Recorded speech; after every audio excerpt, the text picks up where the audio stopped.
You open your eyes. Ceiling, white, same as always. You've been lying here 8 hours.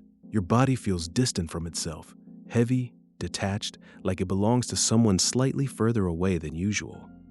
But you need to get up. So you roll to the edge of the bed. You sit up.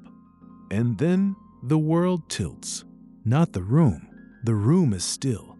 You tilt. Inside. Something in your chest lurches sideways, and your vision is graying at the edges, closing inward like a tunnel, and your heart is hammering, not racing. Hammering, like it received an emergency signal, like something has gone catastrophically wrong. Nothing has gone catastrophically wrong. You stood up. That is all you did. This happens every morning. This has happened every morning for years. And the worst part, the part that never gets easier, is that from the outside, you look completely fine. You're just a person sitting on the edge of a bed. Nobody can see your heart rate at 140. Nobody can see the blood pooling in your legs. Nobody can see your autonomic nervous system, the system that's supposed to manage your body's background functions automatically, failing at the most basic task. Nobody can see any of it. And that invisibility will define every single day of your life. This is POTS, Postural Orthostatic Tachycardia Syndrome. This is what living inside it actually feels like. In a healthy nervous system, standing up is nothing. Your body detects gravity pulling blood downward. Vessels in your legs constrict automatically. Heart rate nudges up by 10 beats, and you're upright. The whole transaction takes seconds. You never notice it. In your body, the transaction fails. Blood pools. Your brain receives less than it needs. Your heart panics and accelerates, not by 10 beats, by 40, sometimes 60. The clinical threshold for a POTS diagnosis is 30 beats per minute within 10 minutes of standing. 30 beats every time, just from standing up. That's the medical definition. Clean, bloodless. It tells you nothing about what this means for a life built, like all human lives, in the vertical world. You don't wake up the way other people wake up. Other people wake up and decide whether to hit snooze. Your first decision, before the alarm finishes, is how to wake up. The sequence, the pacing, the precise choreography of moving from horizontal to vertical without triggering an episode that destroys the first hour. You lie still, 5 minutes, always. You flex your calves while horizontal, pumping blood upward before gravity enters the equation. A physiotherapist taught you this. It makes a small difference. In a life assembled from small differences, it matters. You sit up slowly. Count to 30. Feel your heart rate climbing during those 30 seconds, in your throat, your temples, then stand. The gray edges of your vision appear. You grip the bedpost, not because you're definitely falling, because falling is always a possibility in a way it simply isn't for other people. And your body has learned to find something solid before it needs to. You wait. The gray retreats. 6 minutes since waking, you have already performed 3 physical maneuvers, monitored your own heart rate, and survived 1 minor episode before leaving the bedroom, before speaking a single word. The shower is a calculated risk with a timer. Heat dilates blood vessels. More dilation means more pooling, means faster deterioration. You have approximately 5 minutes before the combination of heat and standing becomes a problem. You set an alarm for 4.5. You own a shower stool. There is grief attached to the shower stool, a private, complicated grief about needing one at an age when your peers are running half marathons. On bad days, you use it, because the floor is worse. Compression stockings go on sitting down, medical grade, prescription strength. Hot in summer, difficult to pull on when your hands are doing the weak trembling thing they do some mornings. Non-negotiable. Without them, the pooling is significantly worse, and without managing the pooling, everything else that follows becomes dramatically harder. You eat breakfast sitting down. Standing still is harder than walking. Walking engages your leg muscles and pumps blood upward. Standing still just lets it collect. You drink something salty first. Salt and fluid are your primary tools. You treat hydration like medication, with a daily target you track, because missing it has consequences that arrive 6 hours later as an episode and an evening spent flat. This is 8 a.m. You haven't left the house yet. You are already exhausted. There is a POTS moment that medical literature doesn't capture because it's made entirely of feeling. It happens in public.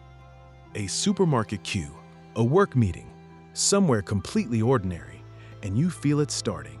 Not the gray, you know how to manage the gray. This is the standing too long version. The heat version, the didn't drink enough this morning version. Your legs go strange, heavy and buzzy at once, like they're half asleep. Your heart rate climbs. You know it's climbing before any device tells you because of the feeling. That urgent hammering that your body has learned means lie down now. But you are in a queue. You are in a meeting with 7 colleagues and your manager. So you do what POTS patients do thousands of times before they find language for it. You manage it silently. Shift weight foot to foot, leg muscle engagement, blood pumped upward. Cross one leg in front of the other, the scissor stance, increases venous return. Grip whatever you're holding. Find a wall. Take every available seat without apology because you stopped apologizing for sitting down approximately 2 years into this. Nobody around you knows what you're doing. You look slightly restless, maybe a little distracted. You are running a full physiological emergency management operation inside your own body while following a conversation about Q3 projections. 2 jobs, every moment. 1 visible, 1 invisible. The invisible one is harder. There was the time you fainted in a pharmacy. You came around with your legs elevated on a chair someone had dragged over, a water bottle pressed into your hand, a small ring of cautious faces. Has this happened before? Yes. Do you know why? Yes. You were 23, no diagnosis yet, and the sharpest thing you remember feeling wasn't embarrassment, it was exhaustion. The pre-existing exhaustion of a body that couldn't be trusted in a world that assumed bodies could be, with no name yet for what was happening to you. The grief doesn't arrive all at once. It comes gradually, in the plans you stop making because you don't know how you'll feel, in the holidays that require spreadsheet-level advanced preparation, in the social world that contracts so quietly you almost don't notice until one day your world has become very, very small. In being 20-something and asking for a chair, explaining POTS is its own exhaustion, layered on top of the condition's exhaustion. Every new doctor, every new employer, every well-meaning person who suggests yoga, the explanation takes the same careful energy the condition is already consuming.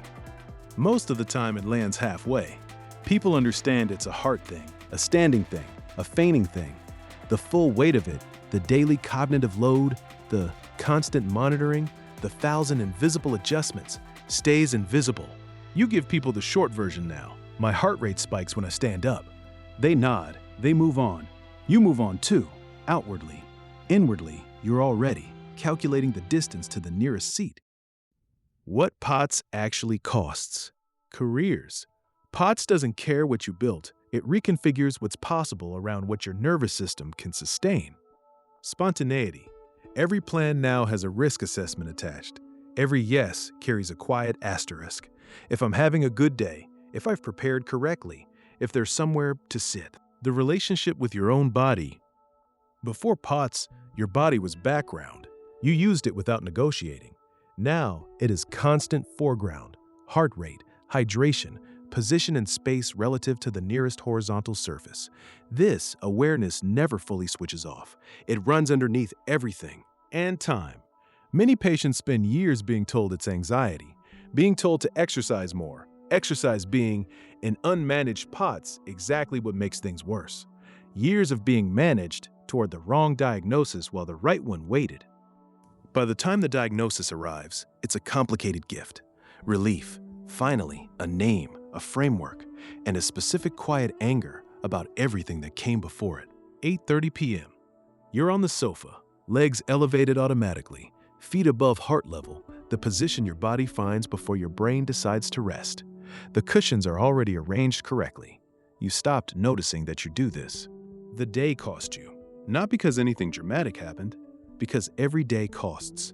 The morning sequence, the shower timer, the compression stockings, the episode managed silently in the queue, the meeting where nobody knew. All of it costs. And tomorrow you will wake up and the ceiling will be white and familiar, and you will begin again. You are not alone in it. Right now, there are millions of people doing exactly this, elevating their legs at 8:30 p.m., tracking fluid, wearing compression stockings in August, giving people the short version.